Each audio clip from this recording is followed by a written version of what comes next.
Y'all been waiting long enough now. Stop being greedy. Just keep it real, partner. Give to the needy. Ribs is touching, so don't make me wait.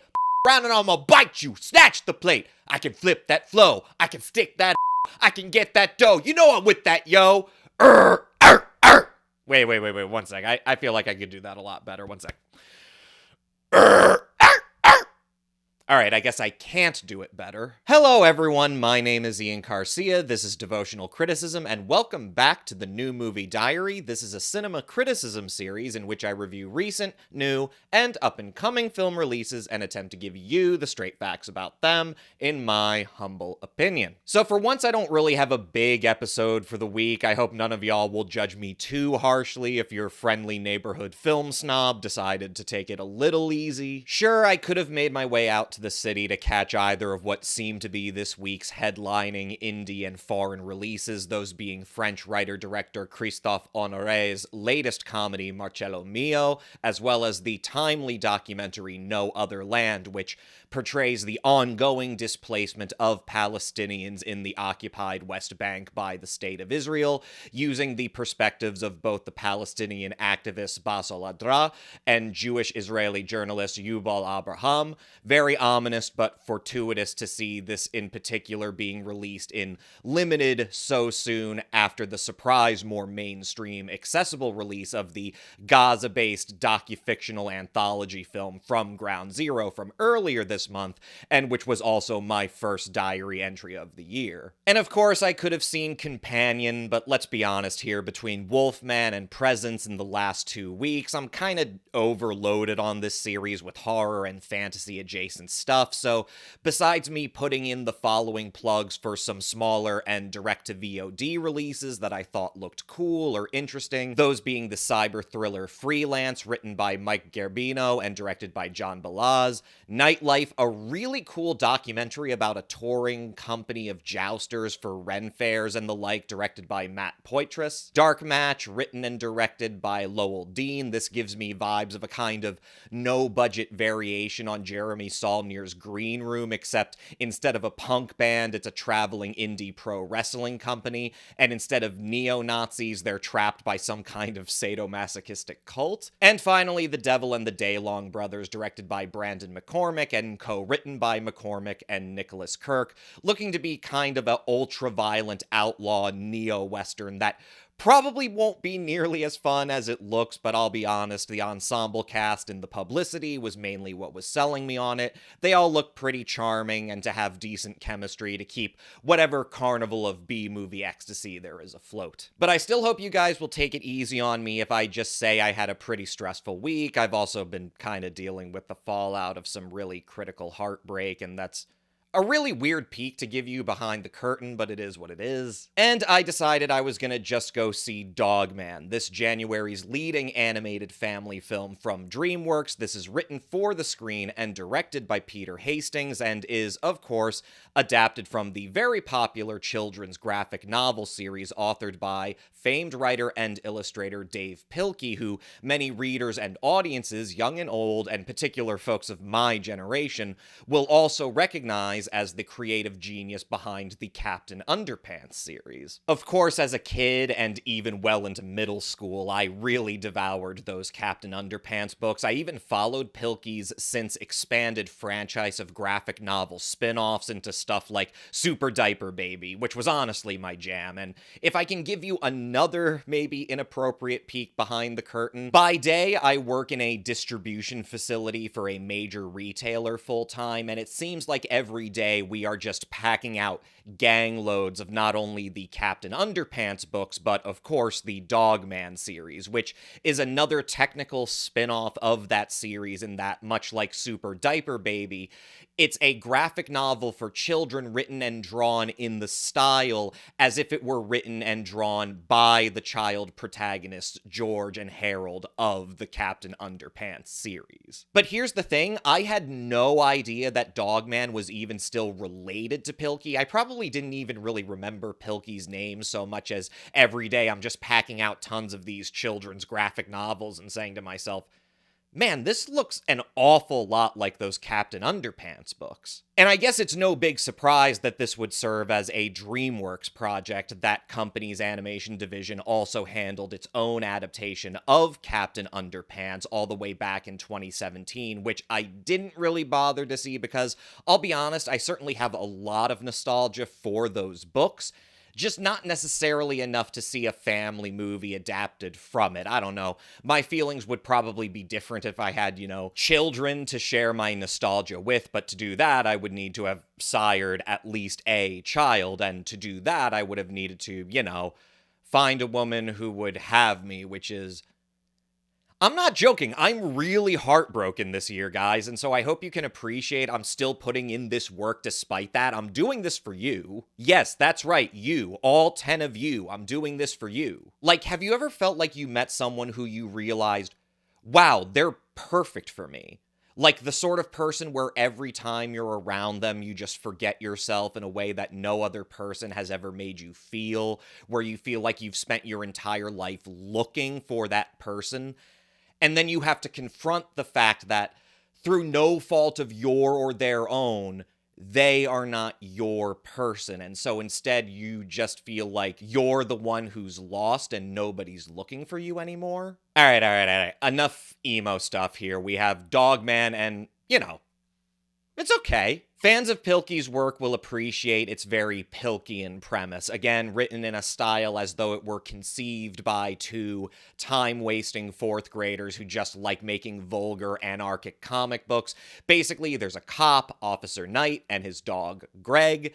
They get blown up trying to defuse a bomb, but both of their lives are saved when some surgeons decide to sew Greg's head to Officer Knight's body to create Dogman, a super cop who continues on his quest of constantly apprehending the supervillain Petey the Cat. It's beautifully animated, I think, just like with Captain Underpants, as well as another children's graphic novel adaptation, The Bad Guys, and of course The Wild Robot from last year, which was really good. DreamWorks has really managed to distinguish themselves in terms of these projects that really experiment with CGI animation in a way that tries to emulate and pay homage to the style of the source illustrations, which is something that they really never tried to do a lot before, at least in their early Shrek years, all the way up to Kung Fu Panda and the Croods and all that other stuff. And of course, this is a trend we're more broadly observing in CGI animation in everything from Blue Sky's adaptation of the Peanuts to more major tentpole releases like the Spider-Verse films and Teenage Mutant Ninja Turtles. Obviously, the sense of humor isn't really my cup of tea as a childless adult, but even I, as a cold-hearted film snob, can appreciate some yucks here and there. I especially found myself very grateful I managed to catch this at the earliest Thursday preview screening where there was literally nobody else in the auditorium, so I was elated that there were no parents with children there to see me losing my at the scene where the very sad Dogman comes home after being thrown off the case of catching Petey, and he's very sad, and so he puts on the record of Hank Williams' I'm So Lonesome I Could Cry, and he just starts howling along as he carries the record player with him all the way upstairs. I'm very, very glad nobody was there to see me terminally single my childless really, really laughing way too hard at that bit. There was another part that I didn't laugh too hard at. I at least appreciated the sentiment of it in how this film ends. If you're one of those people who complains about how every family animated film has to end with a big blowout dance party since Shrek established that cliche all the way back at the turn of the century, childless adult me, Jesus, I think you'll appreciate the final gag of Dogman because it's basically a parody of that cliche that honestly sends the movie out on a rather acerbic note that I wish had been a little more pronounced throughout the rest of the film, at least to give it a little more in the way of some defining texture or bite to distinguish itself from all these other DreamWorks Madcap movies. And I can't really judge this movie as an adaptation. I've never read the Dogman books in question. It does seem that the the plot is an amalgamation of various Dogman stories, with, in rather classic comic book movie form, the main villain Petey being something of a red herring only for a third villain that the kids who read the books would already be well familiar with to emerge and do his own dastardly doings without much in the way of character building or whatever. It does seem faithful to Pilkey's style overall, which is nice, but then again, in a weird way, if we're comparing this film to not only DreamWorks' own canon of works, especially the less prestigious franchises like Madagascar, or even some antecedent comedy films by their competitors, whether we're talking Hotel Transylvania or Cloudy with a Chance of Meatballs, that style of madcap, anarchic, absurdist humor in children's media in particular, while Pilkey's influence no doubt casts a long shadow over it, I can't really say to you that I found that much exceptionally special or funny for adults without kids to entertain. Which is a shame, because the writer and director of this adaptation, Peter Hastings, he himself has a pretty long pedigree of really exceptional children's animated comedy writing, going all the way back to the classic Animaniacs and Pinky and the Brain series.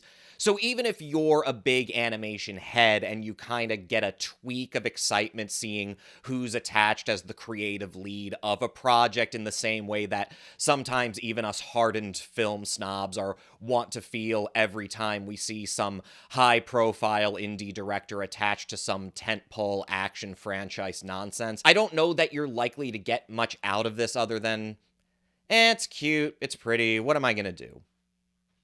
Wait, what am I saying? Without belaboring the point too much, I am going to give myself permission to grind my axe about two things I love, one of which is my favorite discourse, which, we're really getting an adaptation of Dogman before a proper follow-up to Captain Underpants. I know there's already a running Captain Underpants series now on Netflix, but that hasn't been renewed since its last special in December of 2020, and it's like, okay, so Captain Underpants, since it was published, has been one of the most often challenged and banned books in American public schools, mostly due to that usual lineup of warped little freaks, many of whom don't even have kids, who can't stand the idea of children reading books filled with literal toilet humor. Oh my god, children laughing at farts. Oh. But I don't know if anybody out there remembers this. There was actually one last late-blooming flare-up of Captain Underpants controversy in 2015, when in the final book of the series, which involves time travel,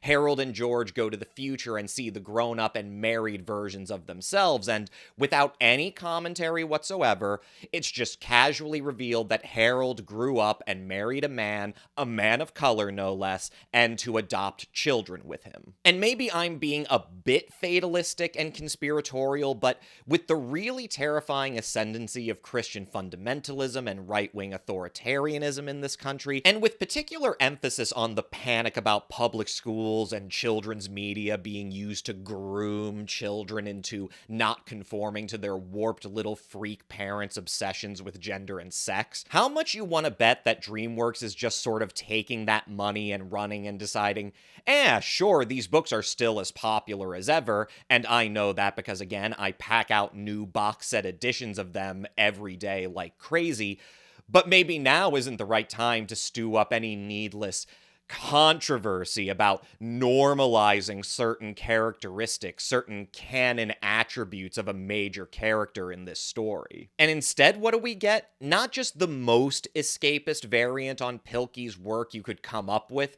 but literally a movie about a superhero cop, and one that features the voice acting of notorious transphobe Ricky Gervais, no less. Not saying this movie doesn't have a fine, safe, anodyne, but positive message, but those are a dime a dozen in children's media, which, considering how overall unremarkable this production is, leads me to my second point, which is, surprisingly an offshoot of my hour-long rant review of Kraven the Hunter. I'm afraid even when it comes to an adaptation of a graphic novel intended expressly for children, I have to admit a rather reserved pessimism about whether I should be so soft-handed about Dogman, or if I should, I don't know, maybe hazard to say that if you do have children and you do like the fact that these books are inspiring them to take an interest in reading, pick your battles where you can, but maybe don't be in such a rush to pacify your child by sitting them in front of this epileptically colorful, fast-paced, loud action comedy when I guarantee this isn't just a watering down of the graphic novel source, but potentially a kind of worse vulgarization of exactly what makes them beautiful and enjoyable and entertaining in the first place. Peter Hastings and crew do a decent enough job paying homage to Pilkey's writing and illustrating style. But just like with a lot of stylistically faithful adaptations of comic books more for teens and adults, the spirit of what made these characters flourish in the medium that Pilkey was such a master of is completely drowned out by the cynical demands of our constant slop film industry where everything has to be maximalized. And even returning to discourse for a second, and especially for the very young children who are going to be making up the primary audience for this movie, like, as I keep getting older, I just keep thinking, is this stuff maybe not even very good for very young children to be watching at, like, a cognitive level? I'm certainly no expert in children's media or children's education, but I have enough grounding coming from a family of educators, knowing a lot of educators, and being rather interested in not just the practical, but also the ethical concerns of how educators balance the cultivation of young minds with the demands and expectations of a changing society and norms and technology and popular entertainment.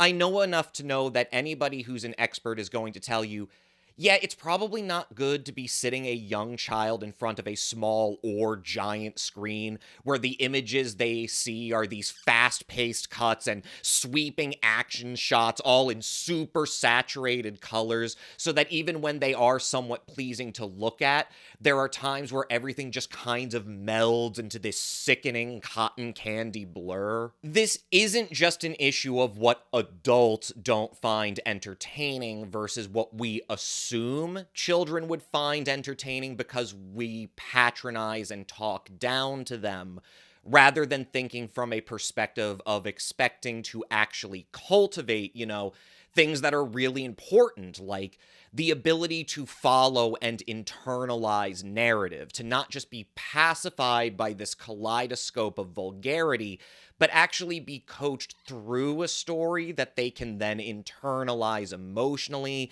and talk about and learn to develop critically so that, they don't become the sorts of adults who are actually excited to see Kraven the Hunter and just end up throwing a grown-up tantrum about it for an hour on YouTube. The reason Captain Underpants and Dogman work at all is because, children actually need to just sit and read them.